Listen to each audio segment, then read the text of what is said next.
on YouTube here. Okay.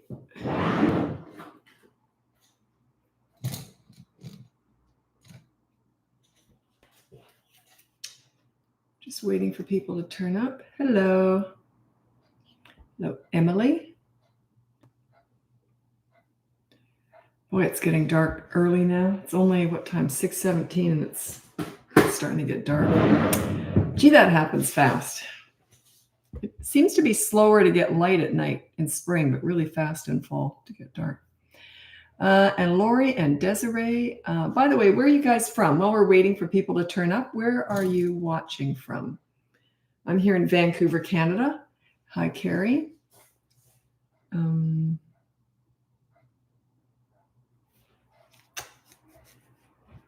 That's all I had to say right now. Just waiting for people to turn up. So where are you from?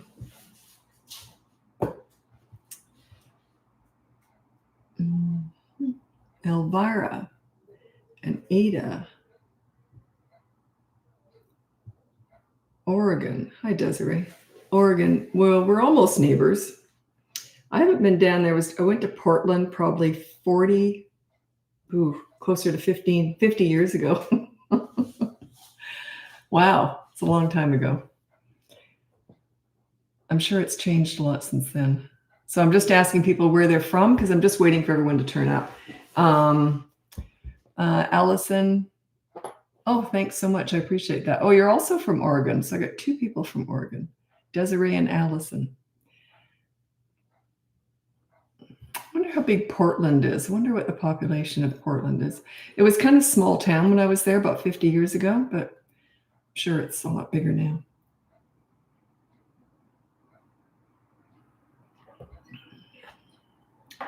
It's going to sound really weird, but I'm such a big city girl. I don't feel safe when I'm in a small town. Isn't that weird? I'm big town. I'm a big city person. That's my comfort zone. It's weird, eh? New Zealand. Hi, Rebecca. We used to ski down in Queenstown because we lived in Australia. Okay, I'll get going now. My name is Lisa. I'm a parenting coach. If you go to my website, it's BratBusters.com. You can get my free behavior board if you sign up for my newsletter. It's right at the top. Some people have a hard time finding it, but if you go to my website, BratBusters.com, it's the very top line, and it has a blue button that says Get Access. So that's how you get the free behavior board. Or you can look into my courses. I have two of them, one for toddlers, one for older kids. They're the boot camp courses. If you want to look into coaching, I'm sorry, I've got a big wait list right now, but I will get to it eventually. Or you can listen to our podcast. It's called BratBusters Parenting Podcast, and we do 2 of them a week, my daughter and I. It's on all the platforms. It's also on YouTube, which is where we save it if you want to watch us do it, because we film ourselves. Okay, so Jody from Ontario, another Canadian. Okay, so I'm just here answering questions, and I throw other stuff in when it pops into my head. So just feel free to ask. This is really cute. This is just something I wrote down a while ago. One of my clients, she said, because I always say you want to connect with kids in their world, and they love silly, they love goofy, and a lot of parents aren't. I'm goofy, so it's easier for me. But if you're not, it's harder to connect with them in their world, right? Other than just sort of sitting watching. But yeah, so what she did, I thought this was really cute. Her kids, there was a bit of a tense moment, I guess, going on. You know, they were getting along at the best. And so she picked up her daughter's foot and answered it like it was a phone, and it just lightened the mood right away. I thought that was really cute. Yeah, they just love stuff like that. I do too. You can, if you use my foot as a phone, I'd laugh too. Minnesota. Hello, Elizabeth. So yeah, you don't have to have a silly personality, but kids love silly stuff. Okay, so especially little kids. Like this kid wasn't a teenager; it was probably a 3-year-old. I thought that was really cute, though. So yeah, the mom was finding her inner silly. It's very important.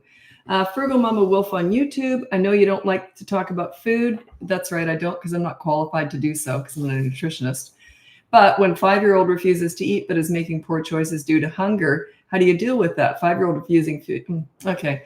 So they're making poor choices due to hunger. So in other words, they have access to junk food. Is that what you're saying? So yeah, I don't quite know how to answer that one. Because you said a 5-year-old is making poor choices due to hunger. So they have control over food. Yeah, I wouldn't let a 5-year-old have control over food. I'm in charge of food. So yeah, and no refusing supper, then having tantrums, and then you give in and let them have junk. I don't know what you mean by the poor choices. Refusing, then having tantrums. No, having tantrums. Yeah, I'd have to investigate that. I do. It does come up in coaching, and I never can talk about nutrition. But I will tell you what I did with my kids. Okay, I can tell you that. I'm kind of a health food person, so I'm not as bad as I was. Oh, I see. Poor choices meaning tantrums or hitting siblings. Okay, so yeah, I don't know. Okay, I'll just keep it simple. What I did was we had no junk food in the house, and I made everything from scratch. So anything the kids ate was healthy, basically, in our house. We didn't have chips or cookies or anything in the house, unless I made the cookies, and they were pretty healthy. Anyway, so what I did was I knew what my kids liked, and I cooked around that. So I knew that their taste buds, I kind of got used to what they liked. So I cooked around that. I was really good at hiding healthy stuff in everything. So if I made cookies, they had healthy stuff in them. If I made sauces, they had healthy stuff pureed in there. The first time my son had pizza out somewhere else, he came home and he said, "Mom, the pizza was really weird. It was red. The sauce was red." My sauce was brown because it had pureed spinach in it. So yeah, I just cooked really around their taste buds, and they were more, and mealtime was never a battle. My son was the fussier one, but they, I don't know. I did cook around their taste buds for sure. There's a lot more work, but God, I hate cooking. Oh, I hate it so much. But I did it. But I hate it. I cook with hate. I really hate cooking. I'm not exaggerating if I say I loathe it. I don't mind food prep. I'll do a lot of that. Like if I have people coming over for dinner, I'll do all the shopping. I'll do all the prep, but I hate the cooking part. I just hate it. And I love cleaning. I'll do all the cleanup. Okay. Mummy on a Mission on YouTube. I have a 2-year-old who I share time with, and so consistency can be hard. Any advice as to how to create that healthy leadership in my home during those transitions? That's really tough because they're 2 years old. Once they're 3, they can understand it a lot easier. But even at 2, they understand different people, different rules. Like my granddaughter, she's got obviously the parents, or the mom and the dad, and they've got different styles. Then she's got the other grandparents who daycare her, and then I daycare her because the parents work. So, and they get used to all the different styles. So they do learn that you're different. So just worry about what you do. Don't worry about what the other household does. Sorry, I'm losing my voice. I don't know why. I haven't been talking that much today even. So yeah, they do transition. So long as you're a calm leader, it's usually an easy transition for the calm leader. It's harder for the people who aren't, because they tend to not respect that person, right? If you're not a calm leader. Frugal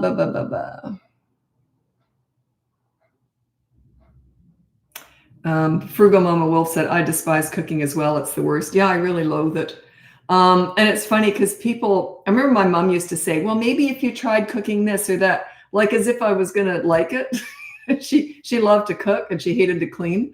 And so I used to say to her, "Well, if you got a mop you like, you might enjoy cleaning." So that stopped her right away.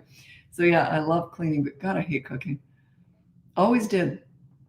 Toddler being cruel to cat, I would rehome the cat. There's no way I would allow abuse of an animal in my home, ever. I always had animals in my house. If my kids had been abusive and hurting an animal, I would have rehomed it if I couldn't control the child, okay? So yeah, you just have to protect the cat, keep them separate, or watch them like a hawk, or rehome the cat. Yeah, pulling the dog, being mean. Yeah, you gotta rehome that animal. There's no way I would allow that in my home. I just wouldn't. My kids learned from a very young age because I was a leader, so it was easier for me. But I do teach leadership, so if you keep watching them, it should get easier. So we had a bird, and there was no running past the bird cage because it frightened the bird, and there was no picking up the dog because what if they dropped her? They could hold her if I put her in their lap when they were sitting on the couch, but they were not allowed to pick up the dog or anything. They learned very early on. You treat those animals well. So, but yeah, it's tricky. And then people always say, but how? But how? It's a big picture here. Like, it's not just one thing that you can teach your child.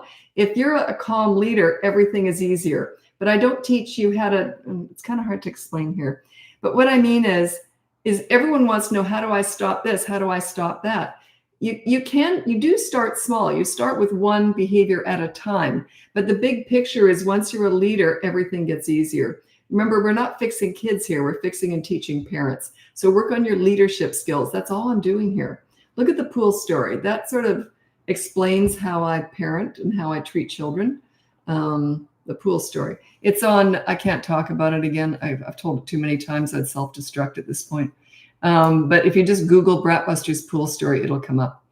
And it gives you an idea of what leadership's all about. I deal with bad behavior, but then I focus on the good kid. Connection and being positive around children, bring out the best in them, is what gets you the best results. But I don't take any crap from kids. I still discipline, but I make it very quick. Okay. I've been trying so hard to use, Phil, that was my dad's name. I've been trying so hard to use consistent corrective actions for my 2-year-old twins. They are saying no. It's a big one. They are saying no a lot more lately, and if they don't get their way, they find the nearest thing and throw it. I've been redirecting them before or after they throw when I see them and about to throw. They listen to me to a point. They do not listen to my wife at all. She says it's a proven fact that they listen to their father, not their mother. But I'm so afraid if I don't get this under control now, it's only going to get worse. It might, but also toddlers are kind of nuts. Okay, I'm going to read out, whoops, wrong one. I'm going to read out my top 5 tips for parenting toddlers, but you probably already heard it. But I will address that just right now. Have fewer things for them to throw, and use like get routines, get structure, have things that they can do. They tend to act out more when they're bored. So make sure there's stuff they can do. That's why I suggest the toy rotation system, which is number 2 on my list. So I'll read out my top 5 tips for parenting toddlers. Number 1, child-proof your home so you never have to say no. Number 2, set up a toy rotation system so they're never bored. Number 3, connect with toddlers in their world, not your world. Don't take them to the nail salon. You go to the park and roll down the hill with them. They look at you differently. Number 4, discipline toddlers in their world. They're not about words, they're about actions. That's why you use consistent corrective actions, and it takes repetition, repetition, repetition.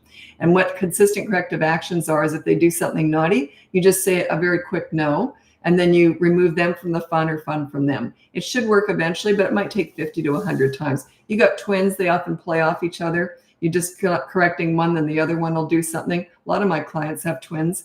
Toddlers are just kind of nuts, right? You just have to wait some stuff out a little bit, or it does take a long time to teach some stuff. Number 5 is stop trying to figure them out. They're just crazy. They're just forming. Okay, they're just going to try stuff. They're in the discovery age. 3 is the fork in the road. When they turn 3, they either get easier or more difficult. Okay. The reason is they already know if you're a leader or not. If you're a leader, they get easier and they're happier and they have respect for themselves and you, right? Just everything sort of gets smoother. If you're not a leader while they're toddlers, when they turn 3, they go the other way because they stop and think and they realize you don't know what you're doing. I'm going to take over. Some kids are just easier than others and won't do that anyway, but a lot of them will.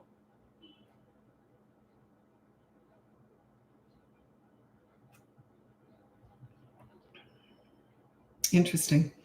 I raised my boys, no issues, 16 and 21. Now I can't lead, LOL. I have 4 girls. Wow. Yeah, maybe you just got more relaxed. You really helped me a lot from your reels. Oh, excellent. Thank you. I appreciate you letting me know because we put a lot into all that. No, I'm lying. My daughter puts a lot into all that. She does all the marketing and all the social media stuff and all the planning for the business. So she does that. Any videos you see, I do some short ones every Monday night. She tells me what to do. So she gets me to do some short little clips, videos. Other than that, she takes all of the videos for all the social media just from the podcast now. So it's made my life a lot easier because I used to have to do all these videos all the time. I did this on my own for a couple of years before she came on board. She's now with the business full time. A year ago, she came on board. It was a lot harder before then. Okay, any way to stop, this is Keisha. Any way to stop my son from hitting and biting, just me, but no one else. Have tried the gentle hands. I don't talk like that. And timeout, I don't do timeout. Keeping at it a bit, nothing seems to work. Yeah, I don't talk gentle hands. That's the therapy session stuff. The lecturing, it doesn't work. And then the timeout. I hate timeout. I can't stand it. There's 3 things I really don't like that are common. Let's see if I can find them. I don't even know why I have to look at them. Oh yeah, I know them anyway, but every so often I'll zone out. Okay, there's 3 things that are really common discipline methods. I can't stand any one of them. Timeout, I hate. You go off in the corner, you're not even worth talking to, and you think about what you did. It's humiliating. Imagine if you made a mistake at work and your boss said, go stand in a corner. It's degrading, it's humiliating, it's patronizing, it's mean. I can't stand it. They feel the same way you would, but they don't know how to articulate that, right? That's the least of the ones I hate. The second one is diversion. So I hate this even more. It's when they do something naughty. You do this with babies, but you don't do this with toddlers or anyone or older. So they do something naughty and then you divert them. You divert their attention because you never divert with broccoli. Your diversion is always a reward. So they learn if they do something naughty, they get a reward. The worst one is, number 1 is the countdown method. It's when they're doing something naughty and you start counting. By the time I count to 3, you better stop. So they start pounding the little brother even more in those 3 counts. They're not learning anything. They're just learning, I can be rotten for 3 counts, but then after that, and you're just hoping that they're going to stop. It's such a weak method. You're sending, the method is that it's okay to be rotten in the short term, just not in the long term. And then also, after they're finished pounding the little brother or whatever they're doing, then there's no consequence for what they did. It's just ludicrous. Doesn't make any sense at all. Yeah, I can't stand those. So anyway, just keep watching. You'll see what else to do. You can actually look for my behavior board. It's on my website. It's completely free. And it's BratBusters.com. It's the very top button that says Get Access. And it's a free behavior board. It also is for 3 years old and above, the behavior board. It's like a mini course. It also has a toddler section in there. So it'll give you all the basics. So I don't have to go through it on here, right? Because I've done these lives every single day for a couple of years, and I don't do them as much anymore. I don't have as much time anymore. Yeah, I can't keep saying the same basic stuff all the time. That's why the free behavior board's there. I mean, I could say it, but I would self-destruct. I can't. I just can't. Potty training help. I have it in my courses, but it's a whole system. I can't give you any tips.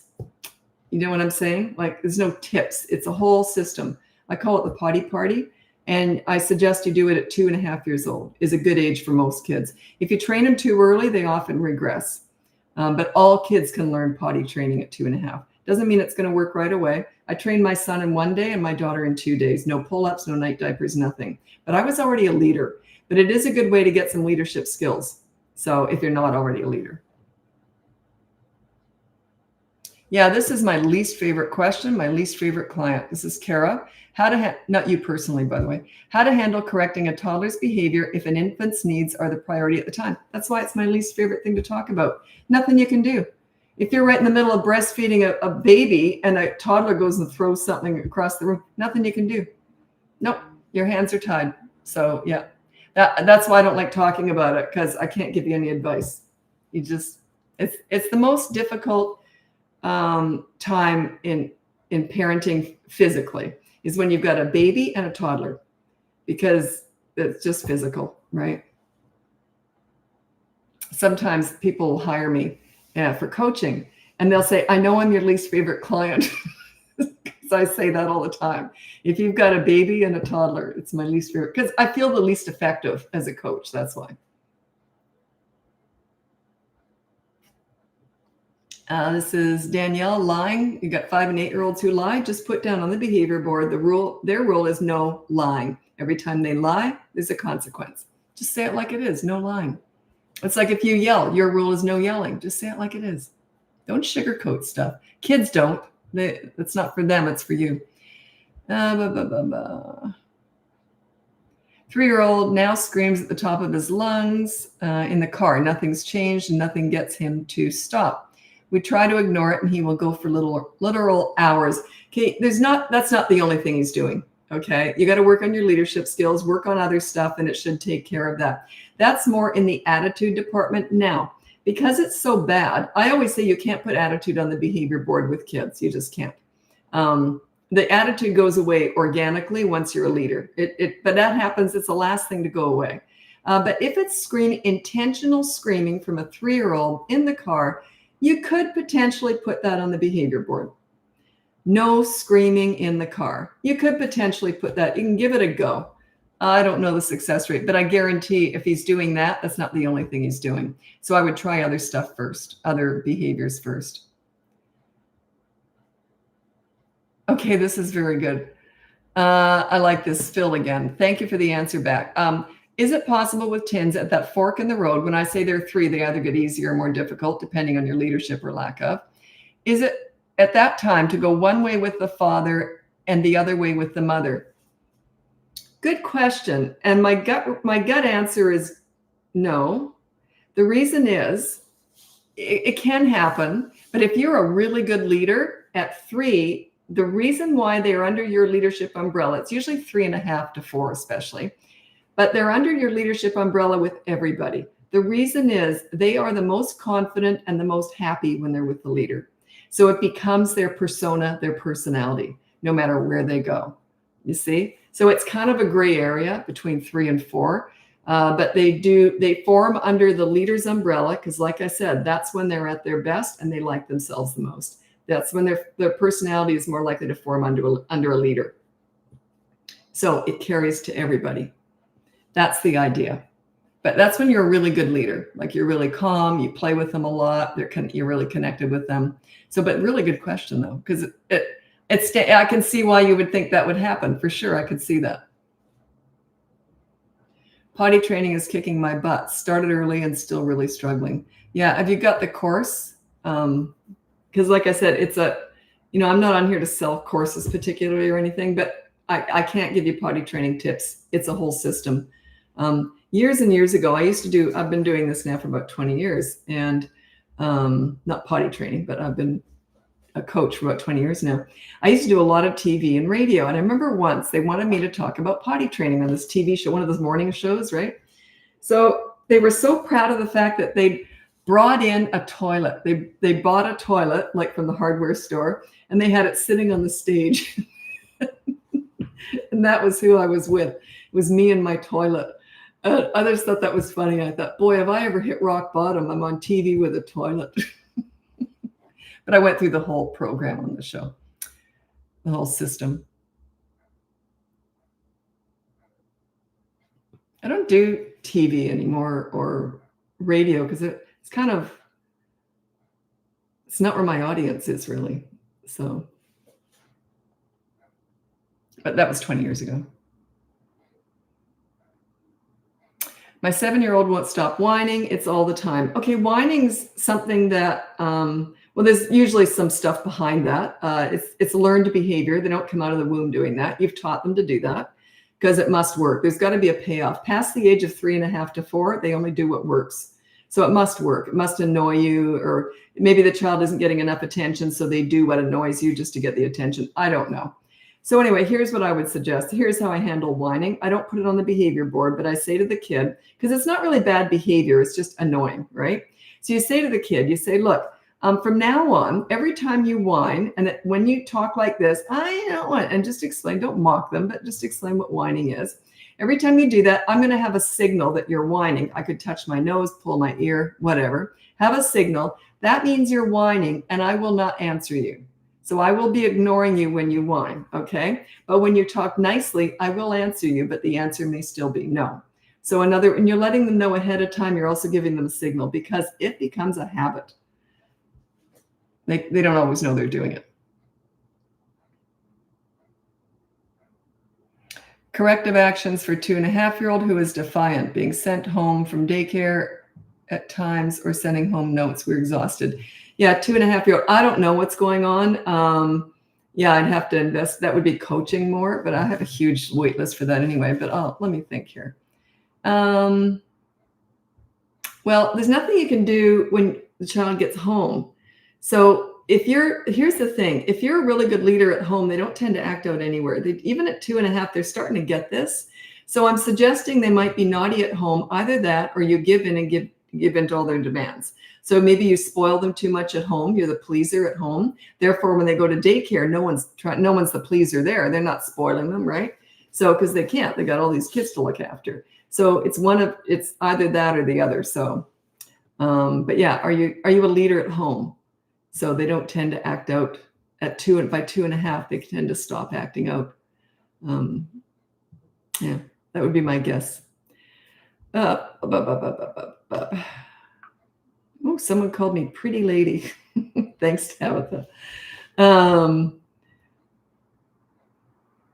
It was funny because I was just out earlier and just walking around.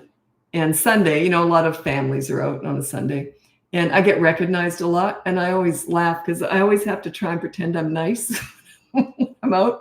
I try and look like I'm kind of smiling in that because I think they don't want to see. I'm just out walking. I've got my, errands to run in that. So I always laugh. I say to my daughter, on weekends, I always have to act like I'm nice when I'm out. Especially because I see a lot of, you always know when someone's recognized you. I walk fast so they won't come up to me, but yeah, they always sort of do that double take. Like, well, I didn't know you were in Canada.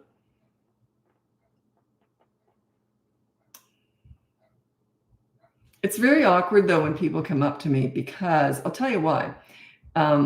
Because I always feel like they know so much about me, not my personal life, but you get a fair idea of a person when you watch them online, but I know nothing about you. So they come up to me as if we're friends. And it's like, I know nothing about you. That's why it's awkward. I just find it awkward.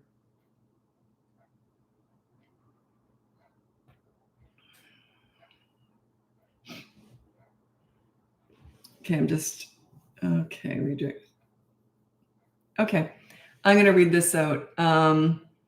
Dassy, is that your name? Dassy? Is that how you pronounce that? I wanted to ask about a boy who's 10 years old that has very emotional reactions to any disappointment or losing a game. So he's a poor sport. Okay. Could be like a tantrum on a daily basis. And also, okay, so I'll just deal with that one first of all. Okay. Poor sportsmanship is something that's taught, but two ways. You fuss too much over winning or losing, or you're a poor sport and they're watching you. That's how it happens. So, or a lot of pleaser parents tend to have poor sports because they're trying to please them all the time. And they might even let them win. That's what pleaser parents do. They don't allow their children to sort through their own issues. They try and just please them all the time. That's why I call it the pleaser parent style. So yeah, my mom used to talk about my brother and I, and she said it to us too. She goes, "You're such good sports." She was so proud of the fact that we were great sports because she hated poor sportsmanship. She really did. She was a gamer. She played games her whole life. And her and her two sisters grew up, they're all gone now. They'd be in their hundreds by now if they were still around. But they were really good sports because they were raised like it's about the gaming, not about the winning. It's not about the destination. It's about the journey, right? So my mom never fussed over the winner. But what she would say was she'd say, "Gee, you played that really, really well." Even if I lost, she would fuss over how well we played. And my brother and I, we play hard to win, but I don't think we care if we win. Like, I'll play hard to win, but I don't care if I win. There's a difference there. So yeah, don't fuss over the winner or the loser. Don't, "Oh, I'm sorry you lost." I never heard stuff like that. It just wasn't spoken by my mom. It was very much like, "Gee, you played that really well." Or if she won, she'd go, "Oh, I'm so mad I did that. I shouldn't have done that." So she always was about how you played. So that was poor sportsmanship, is usually fussing over the winner or the loser, or if they see you getting upset if you lose. Dassy. So it is Dassy. Okay, so I said that right. Okay, good. I get a lot of people from all over the world, and some of these names. I know I say it wrong. What I do is I ask them how you say it, and phonetically I type it out, and I still butcher it. So, okay. Oh, that's really sweet. I came across your channel only a week ago. I feel like I have to do a big shift in my mind, but you're finally a direction. You're a life changer. Okay, great. I appreciate that. What I'm teaching, I always say I work backwards from the teen years because teenagers are my favorite age. They are sort of famously the most difficult age because if they do get in trouble, it can be big, right? And I always work backwards. I know how to get you into those teen years. I teach leadership. I teach how to give respect to get it. That's the pool story. If you haven't seen that already, I can't repeat it. I'd self-destruct. I've said it thousands of times. It's quite long. It's on, if you just Google BratBusters pool story, it'll pop up. And that's how I treat kids. I don't take any crap. I deal with bad behavior, but then I focus on the good kid. I always want kids to like themselves when they're with me. They can be mad at me if I have to hand out a consequence. I don't care. Could care less.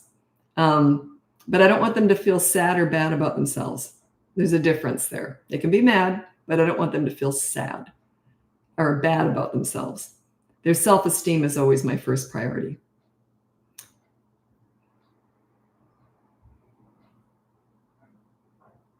So I'm just reading a really cute comment here.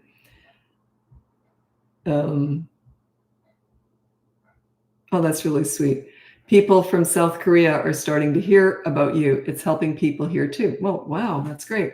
I don't think I've ever had any clients in South Korea, China, Japan, and all over other countries, Europe and that. But I don't think I've ever had a client from South Korea. One of the reasons I love coaching, it's my favorite thing in my business by far, is because of the connection you get with the parents. And I just absolutely love it. But I learned so much about different cultures all over the world, and I have to take a lot of that into consideration. They have to educate me on their cultures. Like one of them that was really challenging for me when I first started getting clients from all over the world was when they have multicultural, multi-generational homes. So they have their parents and children, and then they're also the grandparents also live with them under the same roof. And then they'll say, well, the grandparents keep interfering. And then I'll say, well, here's what you say to them. And they say, no, we can't. They can't say anything back to their parents. It's just disrespectful. So they don't do that. So we have to do workarounds. So I love the challenge. I just love it. Okay. How long does it take to coach a 7-year-old? Well, I don't coach children. I only coach parents. So how long does it take to get respect? I could get it in one day. When you're learning how to do it, it's 3 to 6 weeks. And that's when you're learning how to be a leader. It takes about 3 to 6 weeks. But it can take a lot longer to really be consistent with it. 3 to 6 months if you're good at it, because you're changing a lot of your personality. It's a matter of stopping reacting when they're naughty. You can't show any anger, frustration, or disappointment. You can feel it, but you can't show it. It's like all discipline is a business transaction. No emotions, none. The rest of the time you can be crazy and wild and be goofy with kids. They love that. Their love language is fun.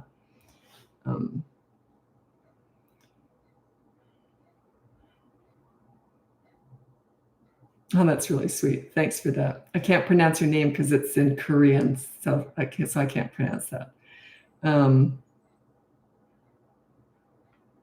Oh, interesting. So you said you grew up with parents who raised me like I teach, so it's helping me remember my roots. Excellent. Crunch, I don't know what that means. Crunchy farmer. Oh, is that your name, Crunchy? Why's that? What does that mean? So their name on YouTube is in Korean, and I said I can't read it. So then they said it's called Crunchy Farmer. So what do you grow? What are you growing that's crunchy? Okay. Okay. Very good question. You're going to hate my answer. How do you handle when you have a family member come over with kids and they allow them to be mean and rude? Not much. I never tell anyone else how to raise their kids in my personal life, right? It's my business, but I never do it. Oh, it's a nickname. Cute. Okay. So yeah, not much you can do. You just protect your kids if their kids are hurting your kids. And if they are and the parents don't do anything, say, look, our kids aren't getting along. What do you suggest we do? Don't say your kids are being rotten to mine. Just say, our kids aren't getting along. What do you suggest we do? But if they're coming over and their kids are mean, chances are the parents don't know what they're doing anyway. Nothing you can do. Nope, nothing you can do. Can't tell other people how to raise their kids.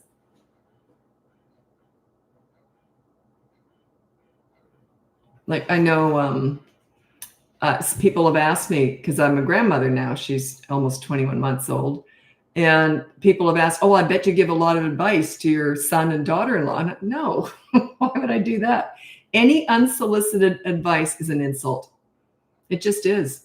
What if you had a friend who had extra weight? Hey, look, I got a great diet center that might help you out. Would that be appreciated? It's unsolicited advice. It's an insult. So I would never do that. I'm lucky they're doing a great job anyway, but still, if they weren't doing a great job, unless it was something dangerous, I wouldn't say anything. I'm a very good mother and mother-in-law. No way. None of my business. It's not my kid. Okay. I tried your boot camp at home. It's working, but at school, nothing is working. My son is 5 and he spit and kick teachers and other kids. My son got assessments, but they can't figure out what he has. Do you think this is behavioral mental health? I can't answer that. I'd have to assess it. And even then, I'm not qualified to assess that. I'm not qualified to do that. All I do is, a lot of families I work with do have challenges and maybe disabilities or other things going on with their kids, but I can't assess that at all. I'm not qualified to do so. But now what's going on at home? So you've got the boot camp. You would have had the 3 to 12-year-old one. That's my boot camp course. So what's going on? Like, what I mean is, how are things going at home? How are things going at home? The reason I ask that is because once you're a leader at home, things calm down everywhere. Because once their self-esteem increases, they don't tend to act out with anybody. It would be embarrassing. They'd be ashamed of themselves. You know what I mean? So I'm just wondering if you have to keep going, like you just haven't done it long enough, to see if you've got a really challenging kid and he's a little bit older. He's not 2 or 3, he's 5. So might take 3 to 6 months before you really see things corrected, so long as you're 100% consistent. If you're slipping up at home after about 6 weeks of this or 8 weeks of this, it can make a difference. You can't slip up. Sorry, but leadership is important. If you do slip up, you have to make amends, right? But you got to be consistent. Try not to slip up. Try not to yell. I know it's tricky. Your toddler's 22 months. Yeah. They're really cute when they're that age. Like I'm just wallowing in my granddaughter. I just love her. I just think she's so adorable.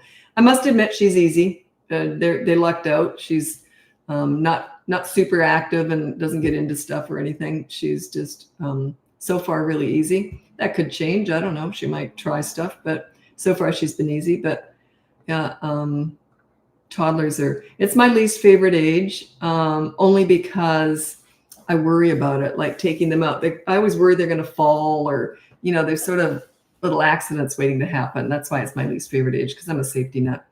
So, but I love them when they're home, but when I take them out and let them walk around, go to the park and that, I'm always worried. So I'm a helicopter parent. I'm a helicopter grandparent too. Just when we're out and about, watch her like a hawk. Luckily, she's not she doesn't like anything dangerous. She's a very cautious little girl. And so I took her down a really big slide, like with me. And I said, do you want to go again? She goes, no. I wanted to go again, but she didn't. Okay. Oh, sorry. I'm running out of time. I've got to go over to Instagram now if you want to join me over there, and I'll stay on YouTube the whole time. That's the way I run this. So I go from, I'm on YouTube the whole time I'm doing a live. I go from Facebook to Instagram to TikTok. I do my smallest platforms up to my biggest one. My biggest one's TikTok, obviously. Anyway, thanks so much for joining me. If you want to check out my website, it's BratBusters.com. You can get my free behavior board. A lot of people have problems finding it. It's the very top of the website, and it says Get Access. That's the behavior board. It says that free BratBusters behavior board, but a lot of people don't see that. It's the black line. I just looked at the other day because people were saying and I never look at my website. My daughter does all that, and I thought, yeah, it's pretty easy to spot. Anyway, or you can look into the courses, coaching, or you can look into the podcast, BratBusters Parenting Podcast. It's on all the platforms, and we save it on YouTube if you want to watch us. Anyway, thanks so much for joining me. I'm hopping over to Instagram now. So if you want to go over there, that's where I'll be. Happy parenting.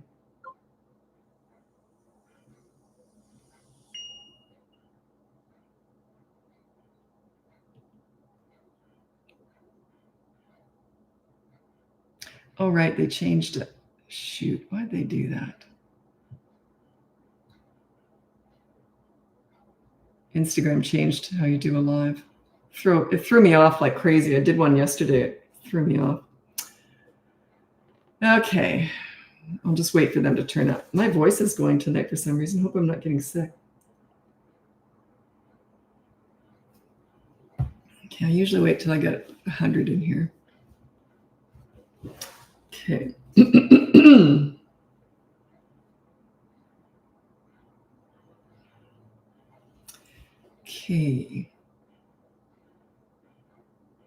So I'm just waiting. I always wait till I get about 100 in Instagram.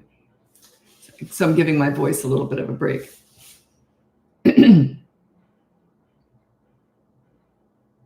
Oh, it went up. Now it went down. That's 88. Good enough. Okay, so let's get going with the live. My name's Lisa. I'm a parenting coach. If you go to my website, it's BratBusters.com. You'll see my free behavior board, my courses. You can look into coaching. I do have a really big wait list right now. I will get to it eventually. I got to look at that tonight. So I got to look at that. Anyway, and then you can also look into our podcast. My daughter and I do it together. It's called BratBusters Parenting Podcast. It's on all the platforms, and we save it on YouTube if you want to watch us do it. Anyway, let's get going with your questions. I'll do my best to answer them, and I throw other stuff in too. You know why? Because it's mostly toddler discipline stuff, and a lot of people have teenagers or, but it's mostly toddler discipline stuff. And if I just focus on that, people will think that's all that this is all about, and it really isn't. It's more about connecting with kids. You want to connect with them in their world, even with teenagers. Show interest in their music. Show interest in the movies they like, the shows they like. You got to enter their world. That's how you connect with kids and teenagers and toddlers too. You want to, and like I remember once I was walking with my granddaughter. She's just a toddler. And I was walking with her, and this a few months ago, and she was just talking to herself. She's very good at entertaining herself, chatting away in the stroller. And she goes, ga, ga, ga. And I was talking to her, but she was still sort of just going, ga, ga, ga, just having fun. And then I said, ga, ga, ga. She just stopped instantly and started saying it louder because I was mimicking her. So enter their world. They love that. They look at you differently. They just do. Okay, so let's get going with your questions. I got an older kid question. Good. Carrie Camps, I'm desperate. My 9-year-old daughter knows everything about everything and her mouth doesn't stop. She's unfazed by consequences. I don't know how to stop the sass. You don't stop the sass. That happens organically once you're a leader. Work on yourself. You probably get mad. You probably lecture, I'm guessing. Don't do any of that. There's no point whatsoever. Start with my free behavior board, and you can't put any sass or any attitude on there. Just start with other stuff. So you said she knows everything about it and her mouth doesn't stop.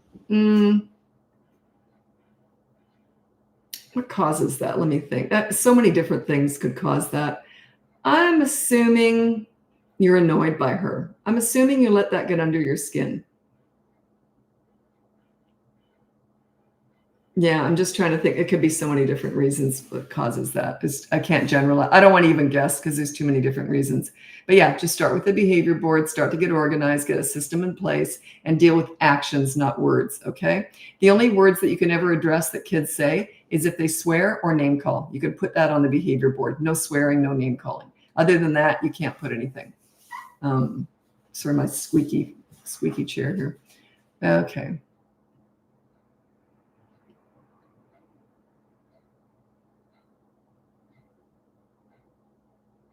So you got 3-year-old twins, a lot of twin questions. 3-year-old twins with raging tantrums in public. I'm a single mom, and today I literally had them dangling from my arms because they refused to walk back home. I don't know what to tell you with that. The work starts at home. When you're out, it's harder to do stuff, especially when it's 2 against 1. And they're 3 years old, so they're probably not in a stroller anymore. So yeah, that's kind of a tough one. Could they be in a stroller potentially? 3 years old? They could be, but it'd be tricky, wouldn't it? They're getting bigger. Yeah, I would put on the behavior board something on the behavior board that if they don't come home when they need to, or they won't walk when they need to, that there's a consequence. So I would put that on the behavior board. I kept my kids in strollers, those little umbrella ones. I took that thing everywhere. I kept them in strollers as long as possible because you know why? Because all my shopping bags went on there. It was like my little luggage carrier. I love it. I missed the stroller once they were out of it.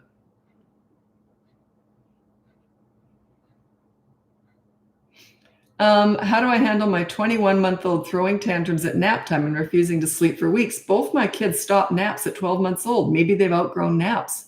So maybe you need it, but yeah, maybe they don't need naps. And then parents usually say, but they're tired. There's that transition period where they'll go to bed earlier. My kids didn't need a lot of sleep, to be honest. They weren't super active kids, just not their natures. So they didn't sleep a long time, but they did stop. They would have accidental naps, but they didn't have regular naps every day. So, but yeah, then they would sleep really well at night. So there is that transition period where they might need a nap for a while, but if you start putting them to bed a bit earlier at night, they'll grow out of the nap. Potentially that's it. I don't know. I think parents seem to think that naps go on forever. They don't. Like I said, my kids stopped at 1-year-old. So, oh, don't be stupid. EAC low. That's stupid. You can read what I'm saying is stupid. I'm okay saying that's stupid.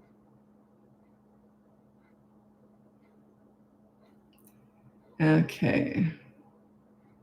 My 3-year-old says, I don't like you when she's mad. I can't stand when she does that. What to do, especially if not playing. So who cares? They'll say anything to get under your skin. I don't like you. I hate you. You're a lousy mom. My response would be, whatever, and just walk away. She's only doing it to manipulate you and get under your skin. It's obviously working. She's going to keep doing it so long as it bothers you. Yeah, that famous word, whatever. You know how many parents that I work with that start saying whatever and it just stops that stuff? Because they only do it to get under your skin. If it bothers you, they're going to keep doing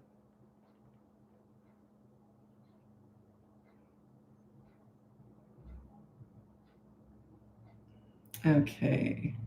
No behavior board. Oh, I see. Oh, you're just trying to get in here. I'm assuming you're a kid. Yes. Anyone who comes in like you're talking is usually a kid. Okay. So.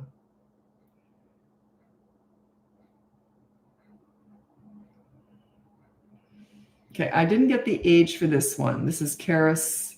Karis? I didn't get the age. And you're going to have to write the whole thing again and include the age.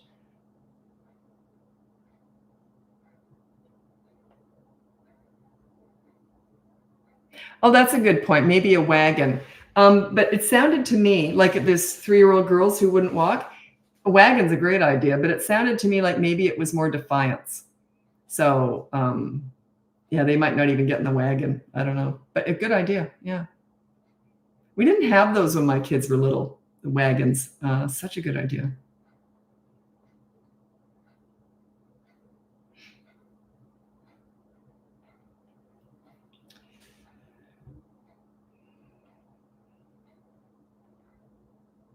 So I'm just reading YouTube here. So someone said, did you have picky eaters? Yeah, my son was quite picky, but I cooked around their taste buds. So I knew what they liked, and then I'd sneak healthy stuff into everything. So I made everything from scratch, and I had no junk food in the house. So they didn't have a choice. It's either you eat healthy or you don't eat. But I don't like force feeding kids when they really don't like something, because I believe that their taste buds are really, really sensitive when they're young. I can remember as a kid, two things I hated was onions and mushrooms. Really hated mushrooms when I was a kid. And I didn't like liver, but I would eat it. I wasn't a fussy kid at all, but I really did not like onions. And I think I would eat them if I had to, but I did not like mushrooms. So I can remember that. And then I ended up loving them. So yeah. So I cook around I can't talk about nutrition because I'm not qualified to do so, but I'm generalizing when I say healthy food. We literally did not have junk food in the house. It was rare. It was an occasion if we did. And I made everything from scratch, and I hate cooking. But anyway, I cooked in batches too. So I made it easier for myself.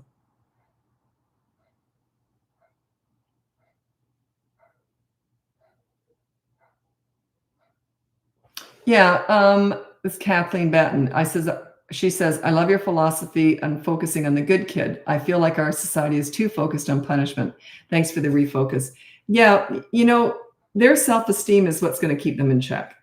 When you can increase their self-esteem, they're proud of themselves, and acting out goes against the grain.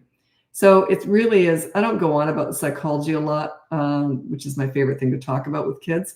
But really think about it. When you increase their self-esteem, you're also improving their behavior. It just happens organically. So that's why it's so important that they feel good about themselves when they're with you, right? That's one of the nicest things. Oh, they're still in the stroller. Yeah, just buckle them into the stroller. One of the nicest things anyone ever said to me was one of the teenagers I used to work with said, "I didn't like myself until I met you, Lisa." Oh, what a nice thing to say. And that's always my goal, is I want them to like themselves when they're with me, because that's how you get the best out of them. If they feel good, they do good. If they feel bad, they do bad. We're all like that, right? If you're happy and you're on cloud nine, it's impossible to be mean. Like, it just is, so if they feel good, they do good. Overall advice for high functioning autistic kids? No, that's coaching. I have to assess each situation. So yeah, that would just be coaching. I can't generalize about that. My preschool tells me bad words. How should I react? My preschool tells me bad words. So your kid is 3, I'm assuming, at preschool, and they're saying bad words. I would put no bad words on the behavior board. And then when they get home, when the preschool reports to you, then they get home and say, okay, here's your consequence because you said bad words at preschool. So yeah, I would put that on the board. It's the only thing that they say that I put on the board is name calling and bad words. Anything else that comes out of their mouth, like I hate you and blah, blah, I just ignore that stuff. That's the attitude. The attitude improves organically once you're a leader. It's the last thing to go away is attitude, but you got to earn that. You got to work for that.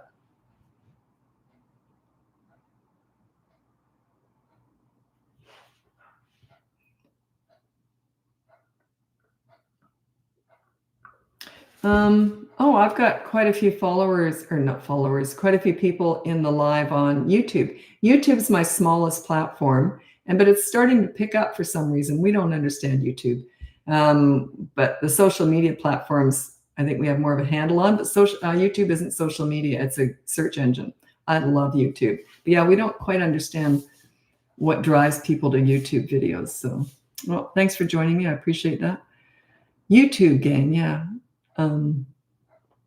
I must admit, I've been watching YouTube forever. I love it since it first came out. And I never used to watch TikTok, but I was on TikTok. That's my biggest platform. And I was on TikTok, but I never watched it. Earlier this year, I started watching TikTok. Oh, God, it is so addictive because it knows how to feed you exactly what you like to watch. It's dangerous.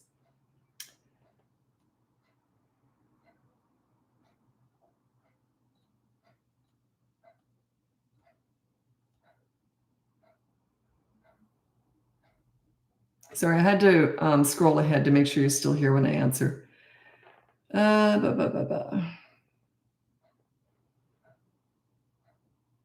Okay.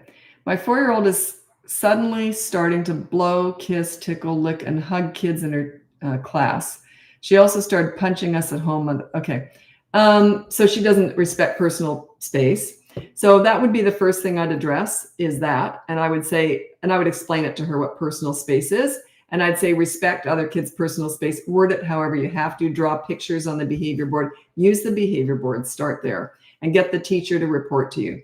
So, and her tantrums have increased. I've got lots of videos on tantrums. If you want to look, you might want to look at my course, my boot camp course for 3 to 12-year-olds. You might want to check that out. But otherwise, I got lots of free stuff out there, lots of videos. You can literally Google anything with parenting and it might pop up. Like you just Google BratBusters tantrums, BratBusters hitting, BratBusters. I've got thousands and thousands of videos out there. Also, a podcast now we've been doing for a year. And we started off just doing 1 a week, and then it got popular fast. And so now we're doing 2 a week. And it's a good library on there. Like literally you can search for the podcast different topics. And I go into more detail in the podcast than I do here or in the videos.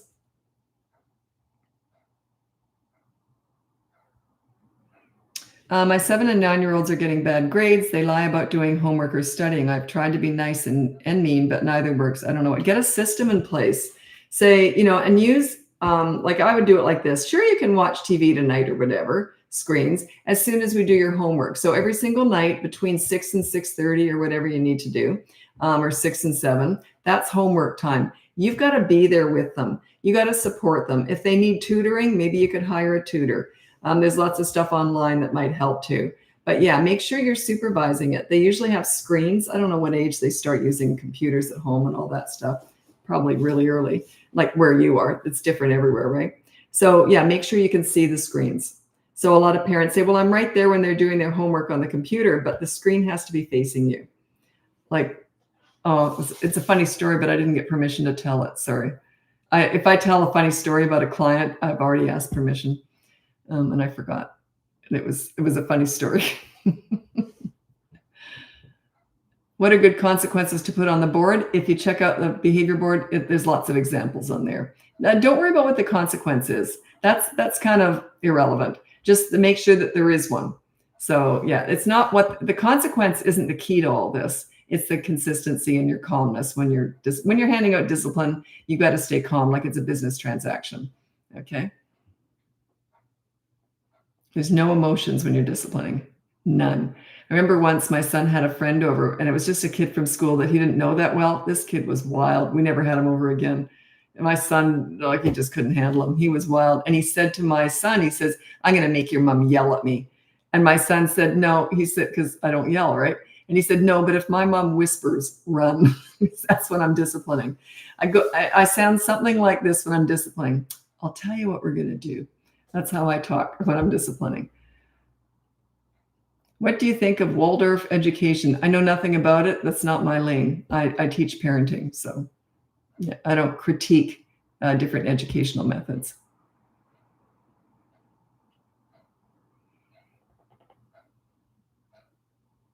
My 3-year-old will announce her bad behavior. I hit my sister. Look at the huge mess I made. I've got a conscience anyway. And look at me for my reaction. What's the correct way to respond? You don't really respond to that. You just take action. You say, oh, okay, so you hit your sister. So there's going to be a consequence for that. Put on the board, no hitting your sister. You can't put no making messes, though. Okay. The consequence can be, whenever he does act up, is pick up 15 toys within 15 minutes. That could be the consequence. If he won't do it, there's always a second consequence, right? They get the first 2 choices, you get the third one. They make the choice to do the bad behavior, then they make the choice to not do the first consequence, and then you make the choice to do the second consequence. There's always 2 consequences for the kids. The first one's a positive action, the second one's a negative deprivation. You can't control the positive action because you're getting them to do something. You can't do that. But if they won't do it, then you do the negative deprivation. So they choose to do the behavior, they choose to do the first consequence or not, but then the third choice is yours. You take something away. Remember, there's no reaction from you. There's just business. It's a business transaction. Yeah, this happens all the time. You must be new here. This happens all the time. That comes up a lot in lives. What happens if your kid makes a bad choice and then already has 24-hour media blackout? The 4-year-old doubles down once. Of course they do. So they've got 24 hours. It's a free-for-all. They can do whatever they want, right? Nothing else you can do. So the 24-hour media blackout is when that's the second consequence. So if they don't do the positive action one, then you can do the negative deprivation. So they get 24-hour media blackout. That's free-for-all. They can do whatever they want. Nothing you can do, and they know it. All you can say is, that's why you've got media blackout. And you got to just put up with it, deal with it, right? You're investing in tomorrow, not today. Everyone wants the quick results. We're investing in tomorrow here. Okay. So yeah, you're going to get, the thing is that they might stop the bad behavior like down the road. That's the whole idea with this. But if you've got 24-hour media blackout on your kid, nothing you can do. Nothing else you can do. That's as far as you go. One little boy, he was 7 years old, one of my clients' kids.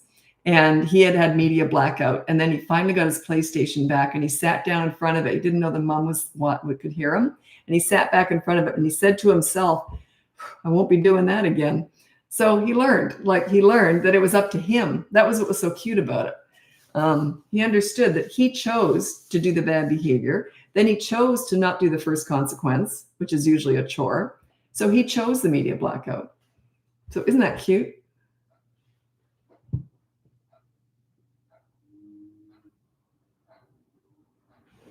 Stephen Presley, I don't know who that is. Maybe it's someone in the parenting world. I've never looked at anyone else out there. So I'm busy doing my own stuff.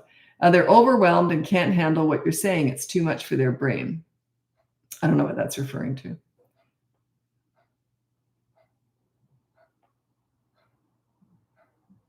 Okay.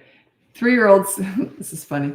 3-year-old seems to disregard the consequences. She made a mess, refused to clean up, so had her toys taken away and then said, yeah, take them away, and doesn't care about the consequence. She does. She's just, bravado. I don't care. I don't care. They'll say that.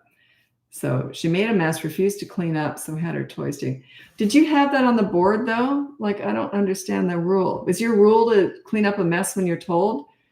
I don't do that. So I don't quite know what the rule was that she, like, what rule did she break?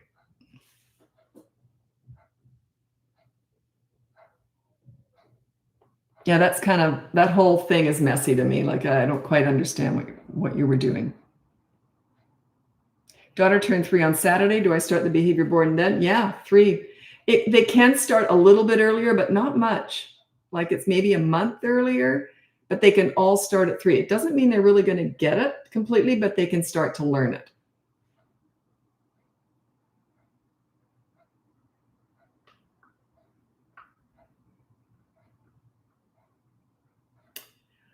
Okay.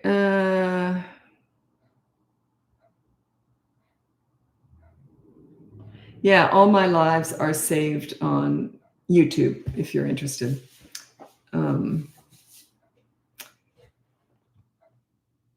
Okay. Shoot. Every time I'm on here, I'm procrastinating with work I should be doing. So I've got emails to answer. I only do all my clients scheduling twice a week. I try to only do it twice a week. So I've got to do all that tonight. So I probably should get going over to TikTok now. If you want to join me over there, it's BratBusters Parenting. If not, check out my website. It's bratbusters.com.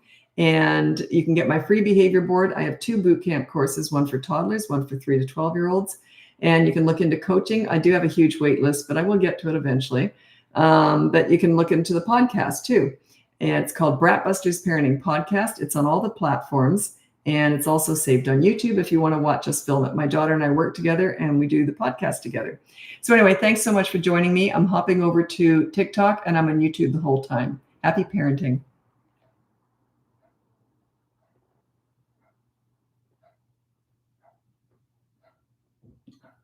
Instagram changed how you do a live. It just threw me off. I don't know why they had to change things. They've kind of hidden it. It used to be obvious, but they've hidden it. Okay. Okay. Oh, someone said, good question, Kelly. I'm curious about that as well. So I'm going up to Kelly. When my 3-year-old doesn't listen and immediately has a meltdown, do I wait until she has calmed down to implement the consequence or start the timer? I'll wait till she's calmed down. Yeah. Talk to them when they're having a tantrum. Just let them finish it. As soon as they're done, okay, let's go to the board. You introduce it like that. Sometimes I'll contradict myself with that in coaching, especially because things are more personal in coaching and different circumstances. But I don't discuss the board until I'm standing in front of it. So I'd say, okay, let's go to the board now. So you're standing there. Then you say, let me see, your rule was this. See my upbeat tone? See, there's no anger in it. None.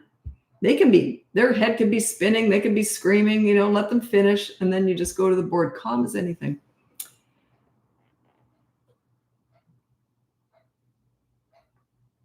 My 3-year-old will tell me and his dad that he doesn't like us just randomly, even on good days. Well, he doesn't respect you or else he wouldn't say that. Work on your leadership skills.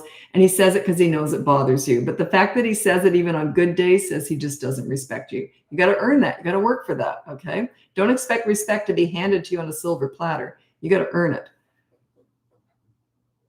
Like when I was working with kids, and I worked with troubled teens, and no one ever handed me an easy kid to work with. It was always like, good luck with this one, Lisa. So I earned that respect. And if they were rude to me, my response to myself was always, what am I missing here? What am I doing wrong? I never blamed them because I knew that was on me. I had to earn their respect. So you always look in a mirror when your kids are acting out. What am I doing wrong? Always. Take full responsibility for their behavior. I did it with kids. I was only working with an hour a week. So that's what a leader does. You take full responsibility for their behavior and think, what am I doing wrong? You have lovely hair. Thank you. Actually, I don't mind my hair now. It's half of it. I'm 65 years old. Half of it's fallen out and it's normal now. I used to have so much hair. I felt like a freak. It was a lot of hair. So yeah, but thank you. I appreciate that.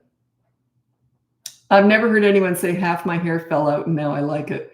That's me. Half my hair fell out and now I like it. Plus I'm 60. I haven't got gray hair yet. I found my birth family, some of them, and evidently they don't go gray. So I thought, well, that's good. Saving a lot of money. I don't have to dye my hair.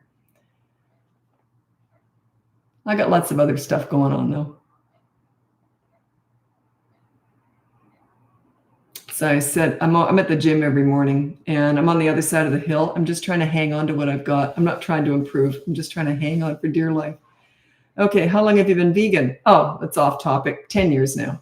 I'm not pro-vegan though. Like I'll cook meat for people. I'm not pro-vegan. It just works for me. And if I ever start craving meat, I'll eat it.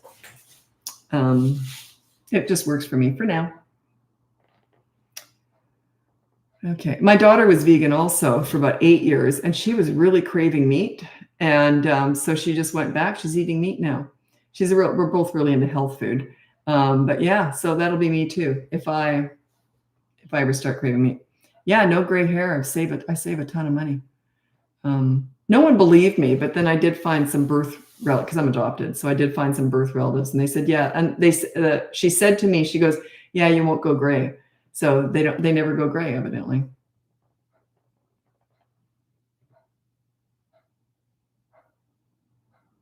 Okay. How do I address lies for a 10-year-old? Put down on the behavior board, check it out on my website, BratBusters.com, and you put no lying. Did I already introduce myself on here? I can't remember. I think I just started yabbering. Anyway, my website's BratBusters.com. Everything's on there. You'll see.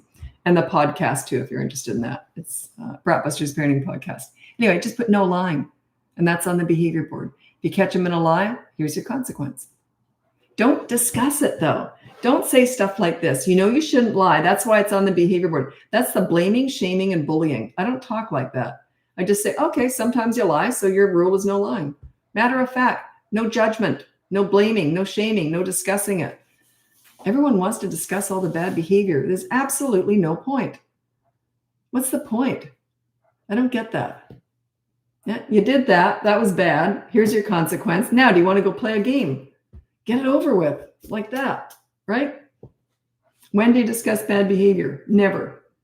You deal with it, but you don't discuss it.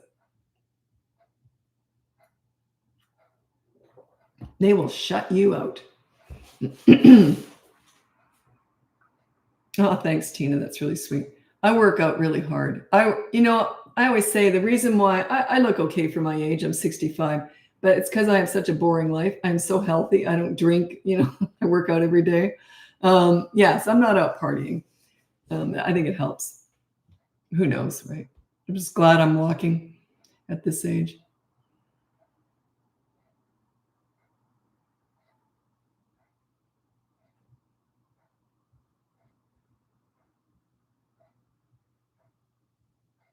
I don't know if you're referring to the discussing bad behavior. This is Muslima.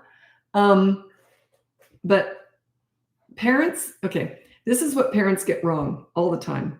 They want to discuss the bad behavior because for some reason they think that kids act out because they don't understand. That's ludicrous.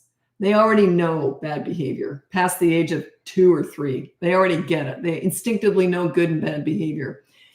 So it's not the lack of understanding that makes them do it. It's the lack of respect for you and the lack of respect for themselves and the lack of impulse control that makes them do it. It has nothing to do with understanding. So why do you keep talking about it? They already know right from wrong. Why do you keep talking about it? That's the shaming and blaming. You're doing it for you. It's sort of a revenge thing. You want to get it off your chest. Don't do it.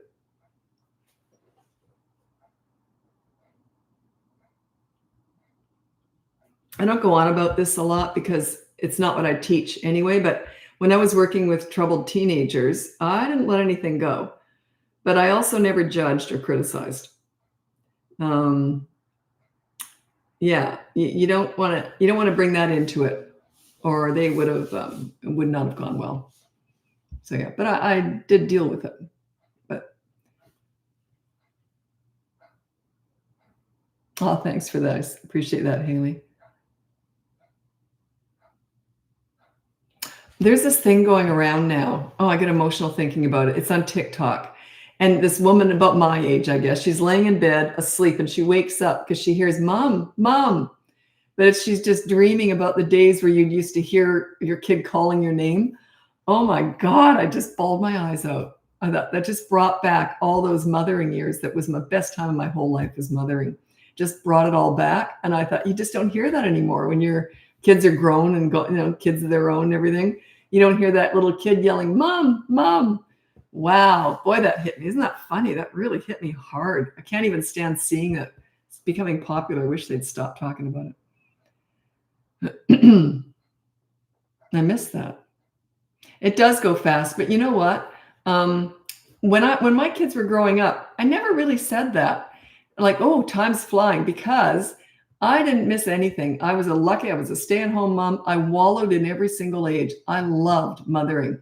So because I was enjoying it so much, I didn't feel like it was flying by. I thought it just because I didn't miss anything, I guess. I guess that's what I'm saying. I didn't miss anything. I made the most out of it. Plus, I had 5 years between my two kids. I didn't plan it that way because I had surgeries and that, medical issues. So I was lucky to get a second kid. But then it stretched out parenting more. I'm so glad. I wanted to have them 2 years apart, but thank God I didn't, because my parenting got stretched out more, right? My son started grade 1, then I had a newborn. So I got all those first 5 years alone with him. And then I got the newborn. So it was great. I loved it. Oh, don't ask me questions like that. I won't even answer it. I get people asking silly questions. You know who you are. Oh, it could be kids. I get kids turning up here. They're usually the ones who ask those kind of questions. 4-year-old still peeing herself after potty training around 2 years old. At first, it went really well. After a few weeks, everything went downhill. I don't know what happened there. At 2, they're often ready to be potty trained. If you train them at 18 months, well, 2.5 is a good age. If you train them too early, they're way more likely to regress. Did you use pull-ups while you were training? Night diapers, so accidents were still happening? See, I got rid of all that. I trained both my kids at 2.5 years old, my son in 1 day, my daughter in 2 days. I have it in my courses, how you do that. But I was already a leader. That's why it went so fast with my kids. But there were no pull-ups or no night diapers. So accidents were just not something that happened. So they didn't get used to having them. So maybe you had pull-ups on too long and accidents are more, but then she's just started doing it. I don't know. I'd have to figure that out. But then you never put anything like that on a board. You never, ever, ever treat accidents as bad behavior. You never get them to clean up their own mess. You do all that, okay? Because you don't want to mess them up. This is bodily functions we're talking about. You don't discipline that. Be very careful with that. The only time I've ever told a client to discipline a kid peeing was, he was a much older kid and he was taking it out and peeing all over the furniture on purpose. Yeah, we dealt with that quite differently. That's not an accident. It was funny when the parents were telling me about that. I often laughed during coaching because I was thinking, what a mess. It's just awful. These poor parents. And they said, easy to laugh when you don't have to clean it up. And I laughed even harder, of course. What a mess, these poor parents. Okay. Girl, I'm about to quit after my 4th and you're making me reconsider having more. Oh, that's so sweet. Yeah, I would have liked, I always wanted 4 kids. I was just lucky I was able to shoot out 2 of them. I had surgeries after both my kids. One was back surgery and one was heart surgery. So both pregnancy induced the back. And it was awful. But I was lucky I got my 2 kids. Well worth it.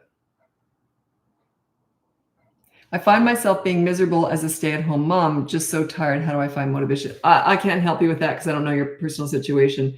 By the way, I want to say that I love being a stay-at-home mom. It's not for everybody. You're better off going out to work if you're going to be happier that way. A happy working mom is better than a miserable stay-at-home mom. Okay? Yeah. I was very fulfilled parenting. I was, older. I was 30 when I had my first, which back in the day was considered a bit older. No, I was 29 when I had them. And I'd already put in 10 years working or whatever. So I was kind of filled that cup. But yeah, it's, find something that fulfills you. It's not for everybody. Like parenting doesn't fulfill everybody. My daughter's often said she'd hate being she's not a mom yet, but she will one day. But she said, she needs to work. So, and my mom was like that too. She could never have been a stay-at-home mom. She did it for a while when I was really little, but then she couldn't wait to get out to work. So yeah, stay-at-home mom is not for everybody.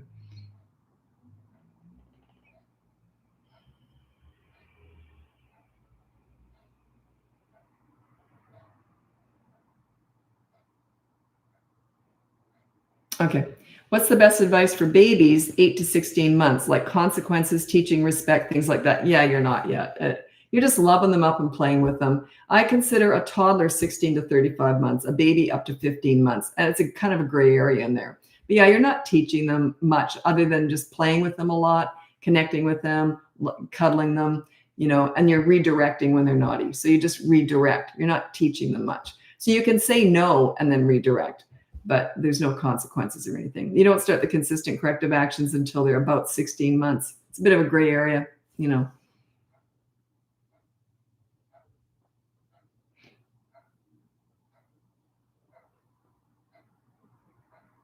Oh, thanks. Yeah. Some of my clients who hire me don't even know I have a podcast. I'm always shocked at that. Maybe, they don't watch the lives often, or oftentimes people hire me just because someone else has recommended me.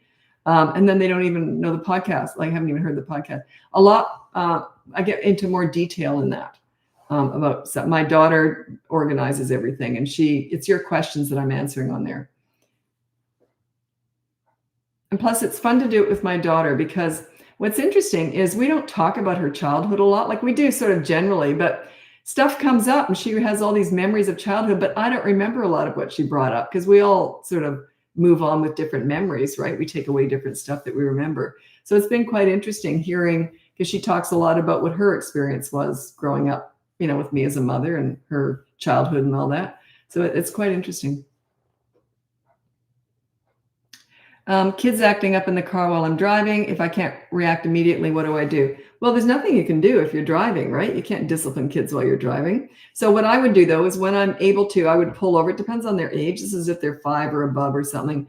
Or I would pull over to the side of the road and say, I'll tell you what, you can't get along. I'll just wait here for a minute. So I get out of the car as long as it's safe for them to be in there. You know what I mean? If it's not too hot or anything.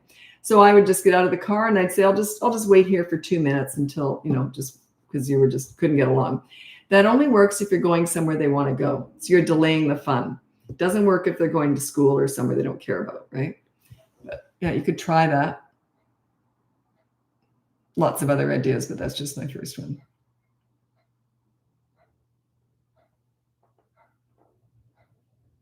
That's funny, Jacqueline. When I dated a guy with kids, I used to watch you a lot. I'm no longer with him. Well, what the heck are you doing here?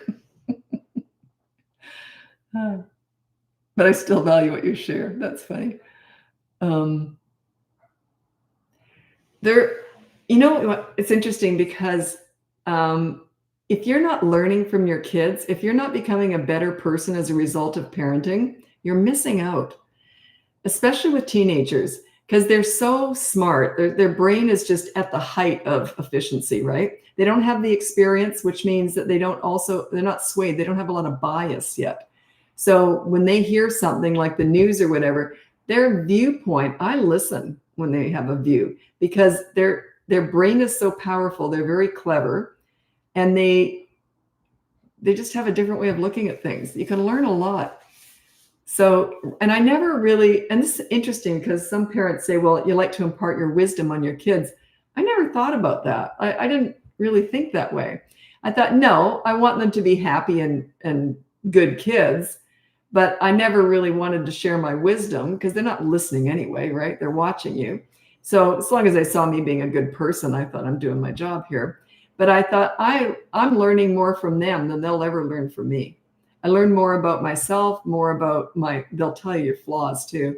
Both my kids said, we used to annoy them about me, was when I find something funny, I repeat it over and over again. I still do that. I'm just goofy. I think the same thing's funny. I'm not that bright, I don't think. I can repeat the same thing 100 times. I still think it's funny. So yeah, that used to annoy it. But I love the fact that they taught me a lot about myself, and I'm a better person as a result of parenting. And but yeah, if you're not learning while you're raising your kids, You're missing out. Just listen to what they're saying sometimes. Like really listen the way they interpret things. You might learn something.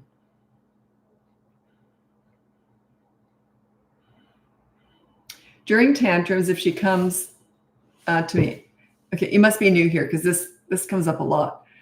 During tantrums, if she comes to me for cuddles, do you ignore it or let them hug you? 20-month-old. You do ignore them. They can hug your leg or something, but look like you're just doing the dishes or something. Don't go on your phone. Don't get into a conversation with someone. If you hug them during a tantrum, you're validating it. That's not a love hug. That's a validate my tantrum. I'm mad because I didn't get my own way. Can you validate me, please? That's all that is. It's not a love hug. Also, during the tantrum hangover, I don't hug them either. I need a hug. When they're finished, they get the hiccup cries after a tantrum. I would just say, because I ignore the crazy, which is the tantrum, then I reward the calm, which is I give them attention now. So as soon as they're finished, they're in that hangover. They're still sort of in that tantrum. They're coming out of it. I need a hug. And I just say, oh, no, you'll be all right. Pat them on the back and then just say, do you want to go read a book? So don't coddle them because you're actually validating the tantrum. And it's not love. It's validation thereafter. Because I'm assuming you hug them lots of other times, right? They can survive without that hug because it's not a love hug. It's a validation hug.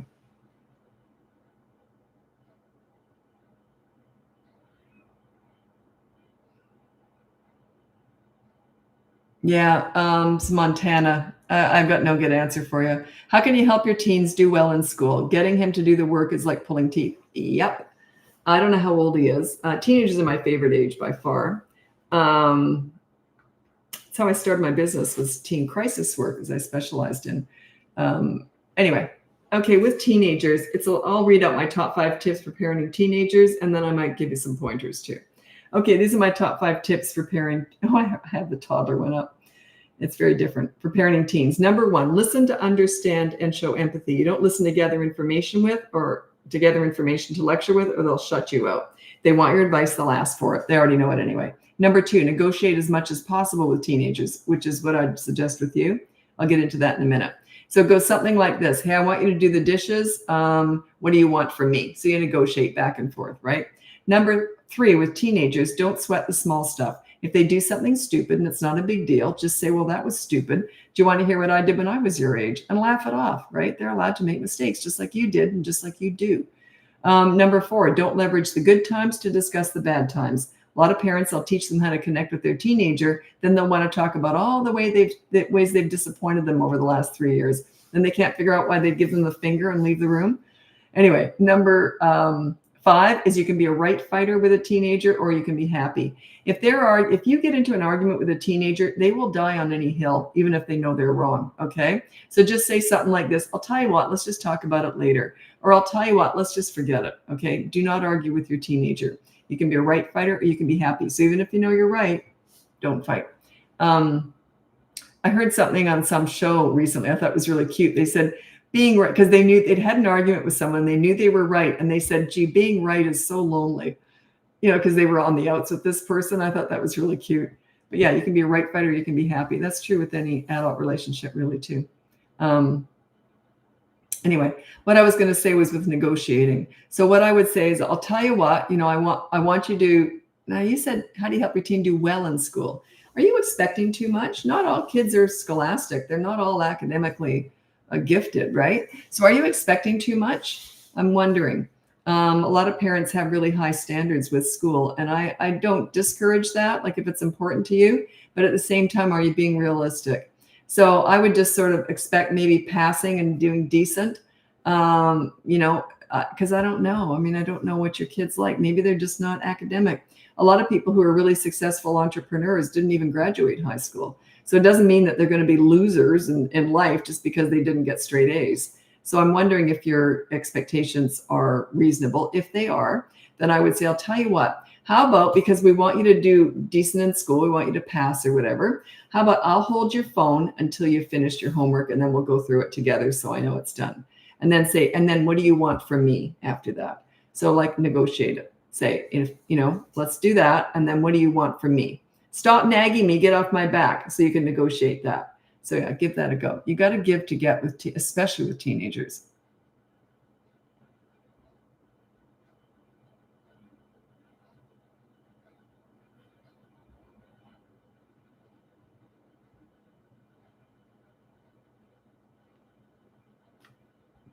18-month-old hits herself on the head, frequently over small. Yeah, okay. So just when you know they're going to do that, just what do I call it?